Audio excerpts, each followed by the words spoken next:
എല്ലാവർക്കും ദിശ അക്കാഡമിയുടെ പുതിയൊരു വീഡിയോയിലോട്ട് സ്വാഗതം. അപ്പം ഇന്നത്തെ ക്ലാസ്സിൽ നമ്മൾ കെമിസ്ട്രിയുടെ ആദ്യത്തെ വീഡിയോ ആണ് അപ്ലോഡ് ചെയ്യുന്നത്. അതായത് നമ്മൾ സയൻസ്, നമുക്കറിയാം റെയിൽവേ എക്സാമിന് സയൻസ് എന്തോരം ഇമ്പോർട്ടൻ്റ് ആയിട്ടുള്ള ഒരു ടോപ്പിക്കാണ്. അത് നമ്മൾ ഫിസിക്സും ബയോളജിയും ക്ലാസ്സൊക്കെ സ്റ്റാർട്ട് ചെയ്തിട്ടുണ്ടായിരുന്നു.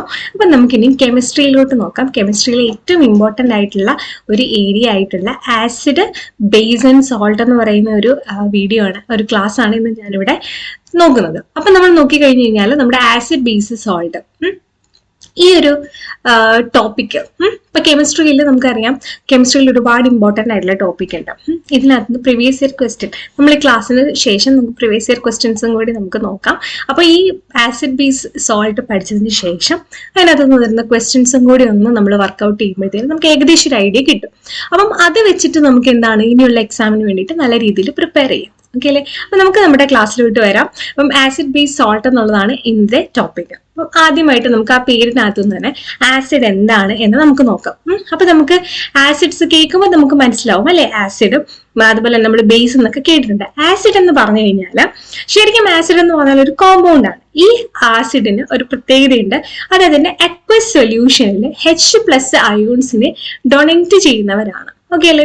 അപ്പം ആസിഡ്സ് എന്ന് പറയുന്നത് H+ അയോൺസിനെ സൊല്യൂഷനിൽ എന്ത് ചെയ്യുന്ന ഡൊണേറ്റ് ചെയ്യുന്നവരാണ്. അതേപോലെ തന്നെ ഒരു പുളിപ്പ് ടേസ്റ്റ്, സോർ ടേസ്റ്റ് ഉള്ള ആൾക്കാരാണ് ഈ ആസിഡ്സ് എന്ന് പറയുന്നത്. അപ്പൊ നമുക്ക് ഈ ആസിഡുമായിട്ട് ബന്ധപ്പെട്ടിട്ട് ചില തിയറികളുണ്ട്. അതിൽ പ്രധാനപ്പെട്ട ഒരു തിയറിയാണ് ബ്രോൺസ്റ്റഡ്-ലൗറി തിയറി എന്ന് പറയുന്നത്. അപ്പൊ ബ്രോൺസ്റ്റഡ്-ലൗറി തിയറിയിലും ഈ ഒരു ആസിഡിന് ഒരു ഡെഫിനേഷൻ കൊടുത്തിട്ടുണ്ട്. ഇത് എക്സാമിന് ചോദിക്കും. അപ്പൊ according to Lowry theory, acids എന്ന് പറഞ്ഞാൽ എന്താണെന്ന് ചോദിച്ചു കഴിഞ്ഞാൽ പ്രോട്ടോൺസ് ഡോണേഴ്സിനെയാണ് ആസിഡ്സ് എന്ന് പറയുന്നത്. അപ്പം ബ്രോൺസ്റ്റഡ്-ലൗറി തിയറി അനുസരിച്ച് പ്രോട്ടോൺസ് ഡോണേഴ്സ് ആണ് ആരെന്ന് പറയുന്നത് ആസിഡ് എന്ന് പറയുന്നത്. അപ്പൊ ബേസ് അതിന് നേരെ ഓപ്പോസിറ്റ് ആയിട്ടുള്ള കൺസെപ്റ്റ് ആയിരിക്കും. പ്രോട്ടോൺ അക്സെപ്റ്റേഴ്സ് ആയിരിക്കും ബേസ് എന്ന് പറയുന്നത്. ഇനി നമുക്ക് കുറച്ച് സ്ട്രോങ് ആസിഡ്സുകൾ ഏതൊക്കെയാണ്. അപ്പൊ നമുക്ക് ഏറ്റവും ബേസിക് ആയിട്ട് അറിഞ്ഞിരിക്കേണ്ട ഒരു കാര്യമാണ് ആസിഡുകൾ എന്നിട്ട് ഇതിൽ സ്ട്രോങ് ആയിട്ടുള്ളതും വീക്ക് ആയിട്ടുള്ളതും കണ്ടുപിടിക്കുക എന്നുള്ളത്. നമുക്ക് കുറച്ച് ഫെമിലിയർ ആയിട്ടുള്ള കുറച്ച് ആസിഡ്സ് ഉണ്ട്. ഉദാഹരണം പറഞ്ഞാൽ HCl എന്നാണ് അതിനെ പറയുന്നത്, ഹൈഡ്രോക്ലോറിക് ആസിഡ്. ഹൈഡ്രോക്ലോറിക് ആസിഡ് ആണ് HCl, സ്ട്രോങ് ആസിഡ് ആണ്. അതേപോലെ തന്നെ സൾഫ്യൂരിക് ആസിഡ്. സൾഫ്യൂരിക് ആസിഡ് എന്ന് പറയുന്നത് H2SO4. അപ്പൊ H2SO4, അതേപോലെ തന്നെ HCl, അതേപോലെ തന്നെ നൈട്രിക് ആസിഡ് HNO3, ഇവരെല്ലാം വളരെ സ്ട്രോങ് ആയിട്ടുള്ള ആസിഡ്സ് ആണ്. അപ്പം ഭയങ്കര അതിന്റെ ആക്ടിവിറ്റീസ് ഒക്കെ നോക്കുവാണെങ്കിൽ ഭയങ്കര സ്ട്രോങ് ആയിട്ടാണ് ഇവര് വർക്ക് ചെയ്യുന്നത്. അതേ സമയത്ത് കുറച്ച് വീക്ക് ആസിഡ്സ് ഉണ്ട്. അതായത് നമ്മളിപ്പോ വിനെഗറിനകത്ത് നമ്മൾ എടുക്കുകയാണ്. വിനെഗർ ആക്ച്വലി നമുക്കറിയാം, വിനെഗർ എന്ന് പറയുന്നത് ഒരു ആസിഡ് ആണ്, പക്ഷെ അത് ഭയങ്കര വീക്ക് ആയിട്ടുള്ള അസിറ്റിക് ആസിഡ് ആണ്. അതേപോലെ തന്നെ ഫോമിക് ആസിഡ്. ഫോമിക് ആസിഡ് എന്ന് വെച്ചാൽ നമ്മളെ ഉറുമ്പൊക്കെ കടിക്കുമ്പോൾ, ഈ ചുമന്ന കളറിലെ ഉറുമ്പൊക്കെ കടിക്കുമ്പോൾ നിങ്ങൾക്ക് ഒരു വല്ലാത്ത സ്മെല്ല് അനുഭവപ്പെടില്ലേ? അത് ആക്ച്വലി എന്താണ്? അത് ഫോമിക് ആസിഡ് ആണ്. ഒരു ഫോമിക് ആസിഡിന്റെ സ്മെല്ലാണ്, അല്ലെങ്കിൽ ഉറുമ്പിനകത്ത് അടങ്ങിയിരിക്കുന്ന ആസിഡ് വെച്ചാൽ ഫോമിക് ആസിഡ് ആണ്. അതുപോലെ തന്നെ കാർബണേറ്റഡ് ബിവറേജസിൽ അല്ലെ കാർബോണിക് ആസിഡ്സ് ഉണ്ട്. അപ്പൊ കാർബോണിക് ആസിഡ് എന്ന് വെച്ചാൽ H2CO3 ആണ്. കാർബോണിക് ആസിഡ് എന്ന് പറഞ്ഞാൽ എന്താണ്? H2CO3 ആണ്. അപ്പൊ കാർബോണിക് ആസിഡ്, അതുപോലെ തന്നെ ഫോമിക് ആസിഡും അസിറ്റിക് ആസിഡും ഒക്കെ എങ്ങനെയാണ്? വളരെ വീക്ക് ആയിട്ടുള്ള ആസിഡുകളിൽ പെടുന്നവരാണ്. അപ്പൊ സ്ട്രോങ് ആസിഡും വീക്ക് ആസിഡും, അപ്പം നമുക്കൊരു ഓപ്ഷൻ തന്നിട്ട് ഇതിൽ സ്ട്രോങ് ആസിഡ് ഏതാണ്, വീക്ക് ആസിഡ് ഏതാണെന്ന് ചോദിച്ചു കഴിഞ്ഞാൽ ഇത്രയും ആസിഡ്സുകൾ വളരെ വളരെ ഇമ്പോർട്ടൻ്റ് ആയിട്ടുള്ള കുറച്ച് ആസിഡ്സ് ആണ് നമ്മളിവിടെ കൊടുത്തിട്ടുള്ള HCl, അതേപോലെ H2SO4, HNO3, അതേപോലെ തന്നെ acetic acid CH3COH, HCOH formic acid, അതേപോലെ തന്നെ carbonic acid H2CO3 carbonic acid ഒക്കെ വളരെ ഇമ്പോർട്ടൻ്റ് ആണ് ഇത്രയും ആസിഡ്സും. ഇനി അടുത്ത് നമ്മൾ നോക്കാൻ പോകുന്നത് ഇൻഡിക്കേറ്റേഴ്സ് ആണ്. അപ്പൊ ആസിഡും ബേസും പഠിക്കുമ്പോൾ നമ്മൾ ഇൻഡിക്കേറ്റേഴ്സ് പഠിക്കണം. ഇൻഡിക്കേറ്റേഴ്സ് നിങ്ങൾ കേട്ടിട്ടുണ്ടാവും. ഇൻഡിക്കേറ്റേഴ്സ് എന്ന് വെച്ചാൽ നമുക്കൊരു സാധനം തന്നാൽ അത് ആസിഡിക് ആണോ അല്ലെങ്കിൽ ബേസിക് ആണോ എന്നറിയാൻ നമ്മൾ യൂസ് ചെയ്യുന്ന ആൾക്കാരാണ്, ടെസ്റ്റ് ചെയ്യാൻ യൂസ് ചെയ്യുന്ന ആൾക്കാരാണ് നമ്മൾ ഇൻഡിക്കേറ്റേഴ്സ് എന്ന് പറയുന്നത്. ഓക്കെ, അപ്പൊ ടെസ്റ്റ് വെദർ ഈ substance is acidic or basic. നമുക്ക് തന്നിരിക്കുന്ന ഒരു സാധനം, നമുക്ക് ടെസ്റ്റ് ചെയ്യാൻ തന്നിരിക്കുന്ന സാധനം അസിഡിക് ആണോ ബേസിക് ആണോ എന്ന് തിരിച്ചറിയാൻ വേണ്ടിയിട്ട് യൂസ് ചെയ്യുന്ന സാധനത്തിനെയാണ് നമ്മൾ ഇൻഡിക്കേറ്റേഴ്സ് എന്ന് പറയുന്നത്. ഓക്കെ അല്ലേ? അപ്പം അതിന് നമ്മൾ യൂസ് ചെയ്യുന്നത് ടേമറിക് ഇൻഡിക്കേറ്റേഴ്സ്. ഞാൻ പറയുന്നത് നാച്ചുറലി ഒക്കറിങ് ഇൻഡിക്കേറ്റേഴ്സ് ആണ് ആദ്യം പറയുന്നത്. അതായത് ടർമറിക്, അതായത് മഞ്ഞൾ ഒരു ഇൻഡിക്കേറ്റർ ആണ്. ലിറ്റ്മസ് ഒരു ഇൻഡിക്കേറ്റർ നാച്ചുറൽ ആണ്. അതുപോലെ ചൈന റോസിന്റെ petal, some of the naturally occurring indicators ആണ്.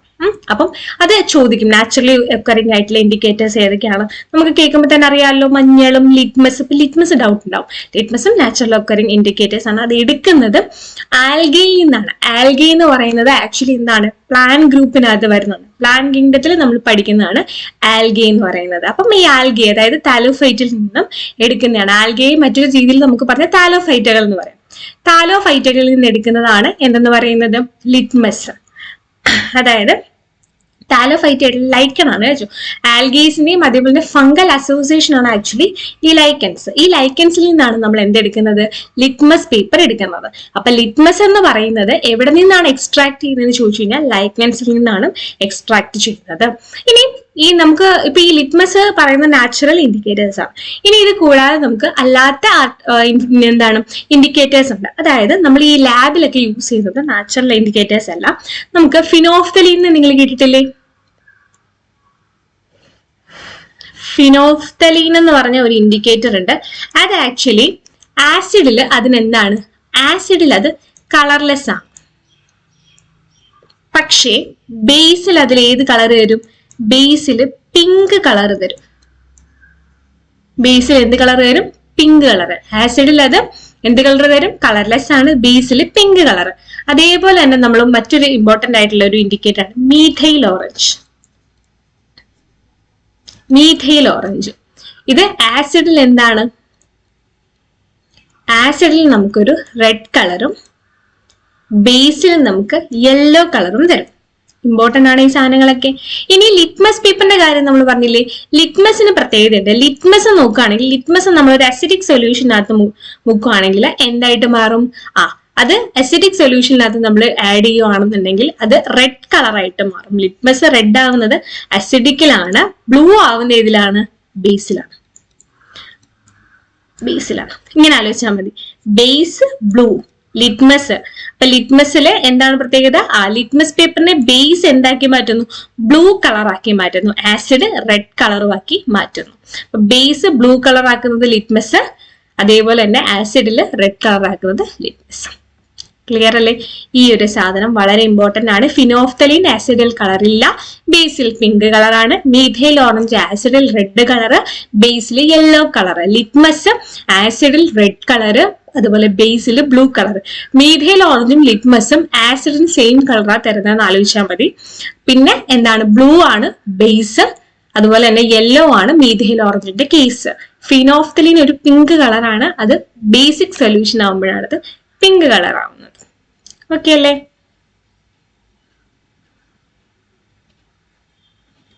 Next, source of acid.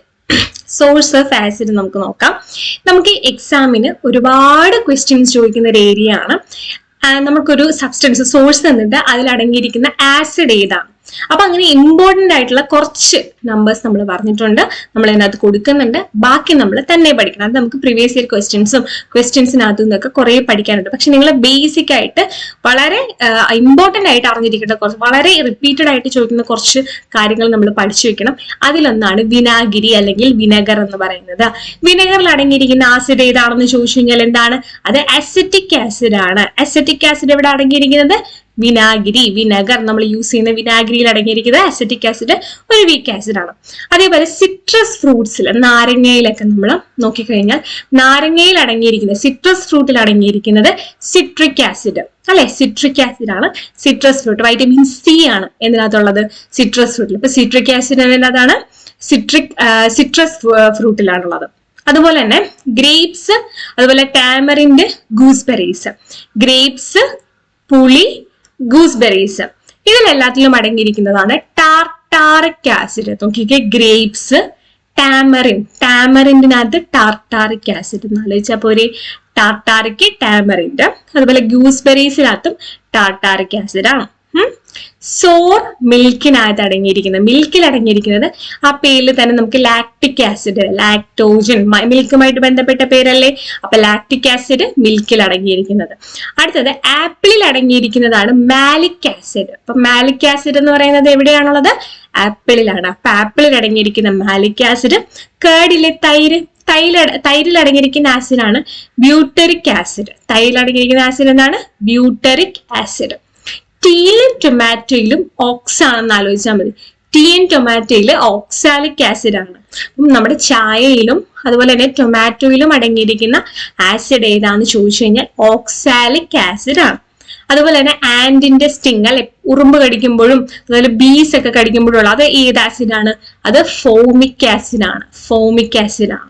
ഇനി പ്രോട്ടീനിൽ അടങ്ങിയിരിക്കുന്നത് ഏതാണ്? അറിയാലോ, പ്രോട്ടീന്റെ ഏറ്റവും സ്മോളസ്റ്റ് എന്താണ് നമുക്ക് നമ്മുടെ സെല്ലുകൾക്ക് കിട്ടുന്ന തരത്തിലുള്ള ഏറ്റവും സ്മോളസ്റ്റ് ഫോമാണ് അമിനോ ആസിഡ്സ് എന്ന് പറഞ്ഞത്. അപ്പൊ പ്രോട്ടീൻസിൽ അടങ്ങിയിരിക്കുന്നത് അമിനോ ആസിഡ്സ് ആണ്. ഗുവ, പേരയ്ക്ക, അതേപോലെ ഓറഞ്ചിൽ അടങ്ങിയിരിക്കുന്ന എസ്കോർബിക് ആസിഡ് ആണ്. എസ്കോർബിക് ആസിഡ്, വൈറ്റമിൻ സിയുടെ പേരല്ല എസ്കോർബിക് ആസിഡ്. നമ്മൾ നോക്കിക്കേ, സിട്രിക് ആസിഡ്, സിട്രസ് ഫ്രൂട്ട് എന്ന് പറയുന്നുണ്ട്. അതിൽ തന്നെ ഓറഞ്ചും ഗുവയും പറഞ്ഞാൽ അത് എന്താണ്? എസ്കോർബിക് ആസിഡ് ആണ്. വൈറ്റമിൻ സിയുടെ കെമിക്കൽ നെയിം ആയിട്ട് നമ്മൾ പറയുന്നത് എസ്കോർബിക് ആസിഡ് ആണ്. അപ്പൊ അതിനകത്ത് ധാരാളമായിട്ട് അടങ്ങിയിരിക്കുന്ന ആസിഡാണ് എസ്കോർബിക് ആസിഡ്. നോക്കിക്കേ, ഇമ്പോർട്ടന്റ് ആണ്. വിനാഗിരിയിൽ അടങ്ങിയിരിക്കുന്ന acetic acid, citric acid citrus ഫ്രൂട്ടിലാണുള്ളത്. Grapes, tamarind, gooseberries. എന്താണ്? ടാർട്ടാറിക് ആസിഡ് ആണ്. മിൽക്കില് ലാക്ടിക് ആസിഡ്. മാലിക് ആസിഡ് എന്ന് പറയുന്ന ആപ്പിളിലാണ്. കേർഡില് ബ്യൂട്ടറിക് ആസിഡ് ആണ്. ടീ, ടൊമാറ്റോ, ഓക്സാലിക് ആസിഡ് ആണ്. പിന്നെ നമ്മുടെ ആന്റിന്റെ കേസിൽ ഫോമിക് ആസിഡ് ആണ്. പ്രോട്ടീൻസിന്റെ അറിയാം അമിനോ ആസിഡ് ആണ്. ഗുവയിലും അതുപോലെ തന്നെ ഓറഞ്ചിലും എസ്കോർബിക് ആസിഡ് ആണ്. ഇത്രയും ഇമ്പോർട്ടന്റ് ആണ്. നമ്മൾ 1, 2, 3, 4, 5, 6, 7, 8, 9, 10, 11, 12, 13, 14 പേരുടെയാണ് പഠിച്ചത്. കുറേ എക്സാമിന് ഇതിങ്ങനെ റിപ്പീറ്റ് ചെയ്ത് ചോദിച്ചിട്ടുണ്ട് കേട്ടോ. ഇത് റെയിൽവേയുടെ എല്ലാ എക്സാമിനും ഇതിങ്ങനെ റിപ്പീറ്റ് ചെയ്ത് ചോദിക്കാറുണ്ട്. RPF-ന്റെ എക്സാമിനൊക്കെ ബയോളജിന്ന് കൂടുതൽ ചോദിക്കാവുന്ന ഒരു ഏരിയയും കൂടിയാണ് കേട്ടോ ഈ ആസിഡ്. ബയോളജി അല്ല, നമ്മുടെ കെമിസ്ട്രിയിൽ ചോദിക്കുന്നതാണ് കേട്ടോ. അതുപോലെ ആസിഡ്, അതിന്റെ സോഴ്സ് എവിടെയാണെന്ന് ചോദിക്കാറുണ്ട്. സോ ഇമ്പോർട്ടന്റ് ആണ്, നമുക്ക് പഠിച്ചു വെക്കേണ്ടതാണ്. ഓക്കെ, ഇനിയും നമുക്കിനിയും അറിഞ്ഞിരിക്കേണ്ട മറ്റൊരു കാര്യമാണ് ബേസ് എന്ന് പറയുന്നത്. ബേസ് എന്ന് പറഞ്ഞാൽ എന്താണ്? നമ്മൾ ആസിഡിന് നമ്മൾ പറഞ്ഞു H+നെ ഡൊണേറ്റ് ചെയ്യുന്നവരാണെങ്കിൽ, അക്വസ് സൊല്യൂഷൻ H+നെ ഡൊണേറ്റ് ചെയ്യുന്നവരെ നമുക്ക് സിംപ്ലി ആസിഡ്സ് എന്ന് വിളിക്കാം. അതിന് ഓപ്പോസിറ്റ് ആയിട്ട് നമുക്ക് പറയാം അക്വസ് സൊല്യൂഷനിൽ OH- അയോൺസിലെ, അതായത് ഹൈഡ്രോക്സിൽ അയോൺസിലെ തരുന്ന ആൾക്കാരാണ് ആരെന്ന് പറയുന്നത്? നമ്മുടെ ബേസ് എന്ന് പറയുന്നത്. ഓക്കെ, വാട്ടറിൽ ഡിസോൾവ് ചെയ്യുമ്പോൾ OH- തരുന്നവരാണ് നമ്മൾ ബേസ് എന്ന് പറയുന്നത്. അപ്പൊ ബ്രോൺസ്റ്റഡ്-ലൗറി തിയറി അനുസരിച്ച് പ്രോട്ടോൺ അക്സെപ്റ്റ് ചെയ്യുന്ന ആൾക്കാര്, അത് ഇമ്പോർട്ടന്റ് ആണ്. പ്രോട്ടോൺ അക്സെപ്റ്റേഴ്സ് ബേസും പ്രോട്ടോൺ ഡോണേഴ്സ് എന്തുവാണ്? പ്രോട്ടോൺ ഡോണേഴ്സ് എന്ന് പറയുന്നത് നമ്മുടെ ആസിഡ്സുമാണ്. അപ്പൊ ഈ ഒരു കൺസെപ്റ്റ് അനുസരിച്ച് ആരാണ് ബേസ്, ആരാണ് ആസിഡ് എന്നുള്ള കാര്യം ചോദിക്കുവാണെങ്കിൽ പ്രോട്ടോൺ ഡോണർ ആണ് ആസിഡ്, പ്രോട്ടോൺ അക്സെപ്റ്റർ എന്താണ്? അത് ബേസ് ആണ്. ഓക്കെ അല്ലേ? ഒരു സോപ്പി സബ്സ്റ്റൻസ് ആണ്, അതുപോലെ തന്നെ കയ്പാണ്, ബിറ്റർ ടേസ്റ്റ് ആണ് ഉള്ളത്. ഇനിയും സ്ട്രെങ്ത് ഓഫ് ബേസ് എന്ന് പറയുന്നത് അതിന്റെ ഹൈഡ്രോക്സിൽ അയോൺസിന്റെ കോൺസെൻട്രേഷൻ അനുസരിച്ച് മാറും. ഓക്കെ അല്ലേ? അതുപോലെ തന്നെയാണ് നമ്മുടെ ആസിഡിന്റെ കേസിൽ H+ന്റെ കോൺസെൻട്രേഷൻ അനുസരിച്ച് അത് എന്ത് മാറും? അതിന്റെ ആസിഡിക് സ്ട്രോങ് ആണോ വീക്ക് ആണോ എന്ന് നിർണ്ണയിക്കാൻ പറ്റും. ഇവിടെയും അതേപോലെ തന്നെയാണ് നമ്മൾ പറയുന്നത്. ഇനി ബേസസിനെ നമുക്ക് ആൽക്കലീസ് എന്ന് പറയാൻ പറ്റുമോ, അല്ലെങ്കിൽ ആൽക്കലീസും ബേസും ഒന്നാണോ എന്ന് ചോദിച്ചാൽ വാട്ടർ സൊല്യൂബിൾ ബേസസിനെയാണ് നമ്മൾ ആക്ച്വലി ആൽക്കലീസ് എന്ന് വിളിക്കുന്നത്. ബേസസ് സൊല്യൂബിൾ ഇൻ വാട്ടറിനെയാണ് നമ്മൾ ആൽക്കലീസ് എന്ന് പറയുന്നത്. എല്ലാ ആൽക്കലീസും ബേസ് ആണെങ്കിലും എല്ലാ ബേസസും എന്തല്ല, വാട്ടർ സൊല്യൂബിൾ അല്ല, ദാറ്റ് ഈസ് അത് ആൽക്കലീസ് അല്ല. ഓക്കെ അല്ലേ? അപ്പൊ അങ്ങനെ ഒരു ക്വസ്റ്റ്യൻ നമുക്ക് പ്രതീക്ഷിക്കാം. Alkaline bases, all alkalis are bases but all bases are not alkalis എന്ന് ചോദിച്ചു കഴിഞ്ഞാൽ ബേസസ് എന്താണ്? ഡിസോൾഡ് ഇൻ വാട്ടർ ആണ് ആക്ച്വലി ആൽക്കലി എന്ന് പറയുന്നത്. ഓൾ ബേസസ് എന്താണ്? Are not dissolved in water. അതുകൊണ്ട് അതിനെ നമുക്ക് എന്തെന്ന് പറയാൻ പറ്റത്തില്ല. അതിനെ നമുക്ക് ഇതുപോലെ ആൽക്കലീസ് എന്ന് വിളിക്കാൻ പറ്റത്തില്ല. അപ്പൊ നമുക്ക് ഇമ്പോർട്ടന്റ് ആയിട്ട് കുറച്ച് alkalis, strong bases, weak bases ഏതൊക്കെയാണെന്ന് നമുക്ക് നോക്കാം. സോഡിയം ഹൈഡ്രോക്സൈഡ് സ്ട്രോങ് ബേസ് ആണ്, NaOH. ഇതിനെ നമുക്ക് കോസ്റ്റിക് സോഡ എന്നും പറയും. അതാണ് ഈ കാര്യങ്ങൾ എക്സാമിന് ചോദിക്കുന്നതാണ്. കാസ്റ്റിക് സോഡ എന്നറിയപ്പെടുന്നത് എന്തിനെയാണ്? കാസ്റ്റിക് സോഡ എന്നറിയപ്പെടുന്നത് എന്തിനെയാണ്? NaOH അഥവാ സോഡിയം ഹൈഡ്രോക്സൈഡിനെയാണ്. സൊല്യൂബിൾ ആണ്. അപ്പൊ ഇതിന്റെ ആൽക്കലിയാണ്. NaOH എന്ന് പറഞ്ഞാൽ എന്താണ്? കോസ്റ്റിക് സോഡയാണ്. ഇതെന്താണ്? ഒരു സ്ട്രോങ് ബേസ് ആണ്. അതേപോലെ തന്നെ potassium hydroxide KOH, potassium hydroxide, അതിനെ കാസ്റ്റിക് പൊട്ടാഷ് എന്നാണ് വിളിക്കുന്നത്. അപ്പൊ കാസ്റ്റിക് സോഡ എന്ന് പറയുന്നത് NaOH-ഉം കാസ്റ്റിക് പൊട്ടാഷ് എന്ന് പറയുന്നത് KOH ആണ്. ഇനി കാൽഷ്യം ഹൈഡ്രോക്സൈഡ് ആണ് CaOH ട്വൈസ്.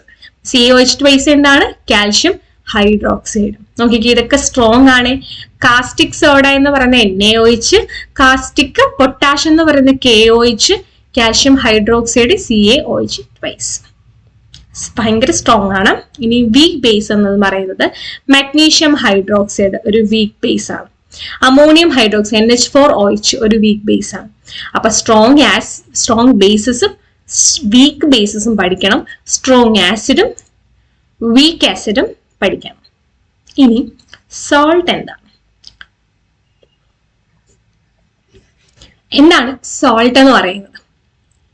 ഞാനൊരു സ്ട്രോങ് ആസിഡ് എടുത്തു, HCl. അതേപോലെ ഒരു സ്ട്രോങ് ബേസും എടുത്തു, NaOH. ഈ റിയാക്ഷന് ഈ രണ്ടും ഞാൻ മിക്സ് ചെയ്തു. റിയാക്ഷൻ ഒരു പേര് പറയും, ന്യൂട്രലൈസേഷൻ റിയാക്ഷൻ എന്ന് പറയാം. സ്ട്രോങ് ആസിഡും സ്ട്രോങ് ബേസും തമ്മിൽ റിയാക്ട് ചെയ്യുമ്പോൾ നമുക്ക് നോക്കിയേ, ഇവിടെ H+ഉം Cl- ഉണ്ട്, ഇവിടെ Na+ഉം OH- ഉണ്ട്. ഈ Na+ഉം Cl- ആയിട്ട് കോമ്പൗണ്ട് ഉണ്ടാക്കും. ഈ H+ഉം OH- ആയിട്ട് വാട്ടർ ഫോം ചെയ്യും, H2O ഫോം ചെയ്യും. നോക്കിക്കേ, സ്ട്രോങ് ആസിഡും സ്ട്രോങ് ബേസും തമ്മിൽ റിയാക്ട് ചെയ്യുമ്പോൾ ഒരു സോൾട്ടും വാട്ടറും ആണ് നമുക്ക് കിട്ടുന്നത്. അപ്പൊ സോൾട്ട് എന്ന് പറയുന്നത് എന്തിന്റെ പ്രോഡക്റ്റ് ആണ്? ഒരു സ്ട്രോങ് ആസിഡിന്റെയും സ്ട്രോങ് ബേസിന്റെയും ന്യൂട്രലൈസ്ഡ് പ്രോഡക്റ്റ് ആണ് ഇതെന്ന് പറയുന്നത്. അപ്പൊ salt of ionic compound that can formed by the neutralisation reaction of an acid and base. Acid ബേസിന്റെ ന്യൂട്രലൈസേഷന്റെ ഫലമായിട്ടുണ്ടാകുന്ന ഒരു അയണിക് കോമ്പൗണ്ടിനെയാണ് നമ്മൾ എന്തെന്ന് പറയുന്നത്? സോൾട്ട്. അപ്പം സോഡിയം ക്ലോറൈഡും പൊട്ടാസ്യം ക്ലോറൈഡും ഒക്കെ എന്താണ്? സോൾട്ടിന് എക്സാമ്പിൾ ആണ്. അപ്പൊ സോൾട്ട് എന്താണെന്ന് മനസ്സിലായാലും ഒരു സ്ട്രോങ് ആസിഡും ഒരു സ്ട്രോങ് ബേസും തമ്മിൽ ന്യൂട്രലൈസേഷൻ സംഭവിച്ചുണ്ടാകുന്ന അയണിക് കോമ്പൗണ്ടിനെയാണ് നമ്മൾ എന്തെന്ന് പറയുന്നത്? അയോൺസ് വഴി ഉണ്ടാകുന്നതായതുകൊണ്ടാണ് ഇതിന് എന്തെന്ന് പറയുന്നത്? അയണിക് കോമ്പൗണ്ട് എന്ന് പറയുന്നത്. അതിനെയാണ് നമ്മൾ സോൾട്ട് എന്ന് പറയുന്നത്. ഓക്കെ, നെക്സ്റ്റ് നമുക്ക് pH സ്കെയിൽ എന്താണെന്ന്. ഇത് വളരെ ബേസിക് ആയിട്ടുള്ള ഒരു ക്ലാസ് ആണ് കേട്ടോ. നമുക്ക് ബേസ് ആയിട്ട് അറിഞ്ഞിട്ട് കുറച്ച് ക്വസ്റ്റ്യൻസ് ഒക്കെ ചെയ്തിട്ട് നമുക്ക് ഇതിന്റെ പല ക്വസ്റ്റ്യൻസുകൾ നോക്കണം. അപ്പൊ pH സ്കെയിൽ നമ്മൾ നേരത്തെ ആസിഡും ബേസ് ഒക്കെ പറഞ്ഞില്ലേ, ഇതിന്റെ സ്ട്രെങ്ത് നോക്കാൻ യൂസ് ചെയ്യുന്ന ആ ഒരു മെഷറിംഗ് സ്കെയിലാണ് pH സ്കെയിൽ എന്ന് പറയുന്നത്. ഇതിൽ P means potence, H hydrogen. Potence of hydrogen എന്നാണ് ഇതിന്റെ meaning. Potence means power of hydrogen എന്നാണ്. ഇത് ശരിക്കും 0 മുതൽ 14 വരെ നമ്പർ ഉള്ള ഒരു സ്കെയിലാണ്. ഇതിന്റെ മിഡിൽ ആയിട്ട് 7 എന്ന് പറയുന്ന ഒരു നമ്പർ ഉണ്ട് അല്ലെ. നോക്കിക്കേ, ഈ 7 എന്ന് പറഞ്ഞാൽ ന്യൂട്രൽ ആണ്. അതായത് 7 വരുവാണെങ്കിൽ അത് എന്തായിരിക്കും? ന്യൂട്രൽ ആയിട്ടുള്ള സൊല്യൂഷൻ ആണ്. ഫോർ എക്സാമ്പിൾ പ്യുവർ വാട്ടർ എടുത്തു കഴിഞ്ഞാൽ അതിന്റെ pH 7 ആണ്. ഇനിയും 7ന് മുകളിലോട്ട് പോവാണ്, അതായത് 8, 9, 10, 11 ഇങ്ങനെ പോകുന്നത് കൊണ്ട് 6, 5, 4 പോകുന്ന ഇങ്ങനെയുണ്ട്. ഇവിടെ ഉള്ളവരെല്ലാവരും ആസിഡുകളും ഇവിടെ ഉള്ളവരെല്ലാവരും ബേസും ആയിരിക്കും. അതായത് 7 മുതൽ അങ്ങോട്ട് പോകുമ്പോഴും അതിന്റെ ബേസിക് നേച്ചർ കൂടി വരും. അതുപോലെ 7ൽ നിന്ന് ലെഫ്റ്റിലോട്ട് പോകുമ്പോൾ അതിന്റെ അസിഡിക് നേച്ചർ കൂടി വരും. അങ്ങനെയാണ് അതിന്റെ ഒരു ഫ്ലോ പോകുന്നത്. അപ്പൊ 7, 8, 9 അങ്ങനെയുള്ളത് ബേസിക് നേച്ചർ ഇങ്ങനെ കൂടി വരുന്നത്. 7, 6, 5 എന്നുള്ളത് അതിന്റെ അസിഡിക് നേച്ചർ കൂടി വരുന്നതുമായിട്ടുള്ളതാണ്. അപ്പൊ സ്ട്രോങ് ആസിഡ് എപ്പോഴും 1നും 0ക്കും ഒക്കെ ഇടയ്ക്കായിരിക്കും, 1നും 2നും ഒക്കെ ഇടയ്ക്കായിരിക്കും. സ്ട്രോങ് ബേസ് എന്ന് പറയുന്നത് ഇതുപോലെ 10ന് മുകളിലോട്ടൊക്കെ ആയിരിക്കും സ്ട്രോങ് ബേസ് വരുന്നത്. ഓക്കെ അല്ലേ? അപ്പൊ ഇത് ചോദിക്കും.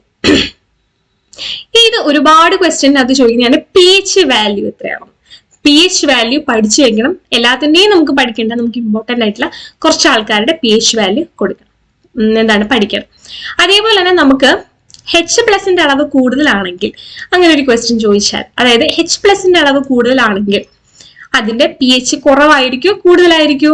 H+ എന്ന് വെച്ചാൽ ആസിഡിക് നേച്ചർ ആവുകയാണ് എന്നാണ് അതിന്റെ മീനിങ്. അപ്പൊ എന്താണ്, pH സ്കെയിലിൽ ലോവർ വാല്യൂ അല്ലേ വരേണ്ടത്? സോ ഹൈഡ്രോണിയം അയോൺ, അതായത് H+ അയോൺസിന്റെ കോൺസെൻട്രേഷൻ കൂടുമ്പോൾ pHന്റെ സ്കെയിൽ വാല്യൂ എന്ത് ചെയ്യും? കുറയാണ് ചെയ്യുന്നത്. അപ്പൊ അത് മനസ്സിലാക്കി പഠിക്കണം. ആസിഡിക് നേച്ചർ എന്ന് വെച്ചാൽ H+ന്റെ കോൺസെൻട്രേഷൻ കൂടുന്നതാണ്. ഓക്കെ, ഇനി നമുക്ക് pH നോക്കാം. എക്സാമിന് ചോദിക്കുന്ന pHകൾ നോക്കിക്കേ. ടൂത്ത് ഡേക്ക് അല്ലെ, നമ്മുടെ പല്ലൊക്കെ കേടാവുന്നത് എത്ര ആസിഡിക് നേച്ചർ ആണെന്ന് നോക്കണം. അത് 5.5 കുറവാണെങ്കിലാണ് അതിനെ പല്ലിനെ ബാധിക്കുന്നത്. അപ്പം 5.5 കുറവാണ് pH എങ്കിൽ അത് നമ്മുടെ പല്ലിന് ദോഷകരമാണ്. ആസിഡ് റെയിൻ ഇല്ലേ, ആസിഡ് റെയിൻ, ആസിഡ് റെയിൻ അമ്ലമഴ എന്ന് മലയാളത്തിൽ പറയും. ആസിഡ് റെയിന്റെ pH എന്ന് പറയുന്നത് 5.6 കുറവാണ് എന്നുണ്ടെങ്കിലാണ് നമ്മളതിനെ ആസിഡ് റെയിൻ. pH 5.6, നമുക്കറിയാം നോർമൽ പ്യുവർ വാട്ടറിന്റെ 7 5.6 കുറവാണെങ്കിൽ അത് എന്താണ്? ആസിഡ് റെയിൻ ആണ്. അടുത്തത് ഗ്യാസ്ട്രിക് ജ്യൂസ്. നമ്മുടെ വയറ്റില് എന്താണ് HCl എന്താണ് ആസിഡ് ഉണ്ട് അല്ലെ, നമ്മുടെ ഡൈജഷന് സഹായിക്കാൻ വേണ്ടിയിട്ട്, അല്ലെങ്കിൽ നമ്മുടെ ഡൈജസ്റ്റീവ് എൻസൈംസുകളെ ആക്ടിവേറ്റ് ചെയ്യിപ്പിക്കാനായിട്ടുള്ള ഗ്യാസ്ട്രിക് ജ്യൂസിൽ അടങ്ങിയിരിക്കുന്ന ആസിഡാണ് HCl. അവിടെ ഗ്യാസ്ട്രിക് ജ്യൂസിന്റെ pH അതുകൊണ്ട് തന്നെ വളരെ കോൺസെൻട്രേറ്റഡ്, വളരെ എന്താണ് ലോ pH ആണ്, 1.2 ആണ്. ഹൈലി ആസിഡിക് ആയിട്ടുള്ള ഒരു എന്താണ് ആസിഡാണ് നമ്മുടെ ഗ്യാസ്ട്രിക് ജ്യൂസിൽ അടങ്ങിയിരിക്കുന്ന HCl. 1.2നും 1.5നും ഇട്ടൊക്കെ ആയിരിക്കും, അതായത് റൗണ്ട് ചെയ്ത് 1.2 എന്ന് പഠിച്ചേക്കാം. അതേപോലെ നമ്മുടെ ലെമൺ ജ്യൂസ് ഇല്ലേ, ലെമൺ ജ്യൂസിൽ 2.2 ആണ് അതിന്റെ അളവ്. പ്യുവർ വാട്ടറിൽ 7.4 എന്നാണ് ആക്ച്വലി പറഞ്ഞിരിക്കുന്നത്. ആക്ച്വലി ഇത് 7 ആണ് കേട്ടോ, 7 ആണ്. ഈ 7.4 pH വരുന്ന ഒരാളുണ്ട്, ആരാന്നറിയാമോ? നമ്മുടെ ബ്ലഡിലെ ഹ്യൂമൻ ബ്ലഡ് 7.4 ആണ്. ഇനി മിൽക്ക് ഓഫ് മഗ്നീഷ്യ, അതൊരു ആൽക്കലി ആണ്. അത് എന്താണ്, നമ്മുടെ ഈ നമുക്ക് ഗ്യാസ്ട്രിക് പ്രോബ്ലംസ് ഒക്കെ ഉണ്ടാവുന്നത്, അതായത് നമുക്ക് ഈ അസിഡിറ്റി ഒക്കെ ഉണ്ടാകുമ്പോൾ നമ്മൾ എടുക്കുന്നതാണ്. മിൽക്ക് ഓഫ് മഗ്നീഷ്യയുടെ pH 10 ആണ്. ഇനി NaOHന്റെ pH നോക്കിയേ, ഹൈലി എന്താണ്, അത് ബേസിക് ആണ്. NaOH എന്ന് പറയുന്നത് നോക്കിയേ 14 ആണ്. ഇനി അതിൽ കൂടുതലൊരു വാല്യൂ ഇല്ല. മാക്സിമം pH ആണ് സോഡിയം ഹൈഡ്രോക്സൈഡ് സൊല്യൂഷന് ഉള്ളത്. അപ്പം ടൂത്ത് ഡിക്കയ്ക്ക് 5.5 pH കുറവാണ്, ആസിഡ് റെയിൻ 5.6 കുറവാണ്, ഗ്യാസ്ട്രിക് ജ്യൂസിൽ അടങ്ങിയിരിക്കുന്നത് 1.2 ആണ്, ലെമൺ ജ്യൂസിൽ അടങ്ങിയിരിക്കുന്നത് 2.2 ആണ്, പ്യുവർ വാട്ടറിന് 7 ആണ്, അതേപോലെ ബ്ലഡിന് 7.4 ആണ്, മിൽക്ക് ഓഫ് മാഗ്നീഷ്യക്ക് 10 ആണ്, സോഡിയം ഹൈഡ്രോക്സൈഡ് സൊല്യൂഷന് 14 ആണ്. ഓക്കെ അല്ലേ? ഇനി ഒരു ഇമ്പോർട്ടന്റ് ആയിട്ടുള്ള ഒരു പോയിന്റ് ആണ് നമുക്ക് ഇവിടെ കൊടുത്തിരിക്കുന്നത്. Atmosphere of Venus. വീനസിന്റെ അറ്റ്മോസ്ഫിയർ എന്ന് പറഞ്ഞാൽ തിക്ക് വൈറ്റും അതേപോലെ തന്നെ യെല്ലോവിഷ് ക്ലൗഡുകൾ കൊണ്ടുമാണ്. എന്തിന്റെയാണെന്ന് അറിയാവോ? നമ്മുടെ ആസിഡ്, സൾഫ്യൂരിക് ആസിഡിന്റെ യെല്ലോവിഷ് ക്ലൗഡാണ്.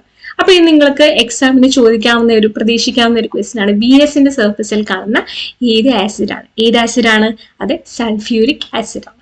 അപ്പൊ ഇന്നത്തെ ക്ലാസ്സിൽ നമുക്ക് എക്സാമിന് സാൾട്ടുമായിട്ട്, നമ്മുടെ ആസിഡ്സും ബേസസുമായിട്ട് ബന്ധപ്പെട്ട് കുറെ ക്വസ്റ്റ്യൻസ് വരുന്നതുമായിട്ട് ബന്ധപ്പെട്ട് കുറച്ച് കാര്യങ്ങളാണ് നമ്മൾ നോക്കിയത്. അപ്പൊ നമുക്ക് അടുത്തൊരു ക്ലാസ്സിൽ ഇതുമായിട്ട് ഈ നമ്മുടെ കെമിസ്ട്രിയിലെ മറ്റു ടോപ്പിക്കുകളും ഡിസ്കസ് ചെയ്യാം. അപ്പൊ RPF എക്സാം വരുന്നു, ഉടനെ വരും. അതുകൊണ്ട് തന്നെ എല്ലാവരും നന്നായിട്ട് എക്സാമിന് വേണ്ടിയിട്ട് പ്രിപ്പയർ ചെയ്യുക. All the best.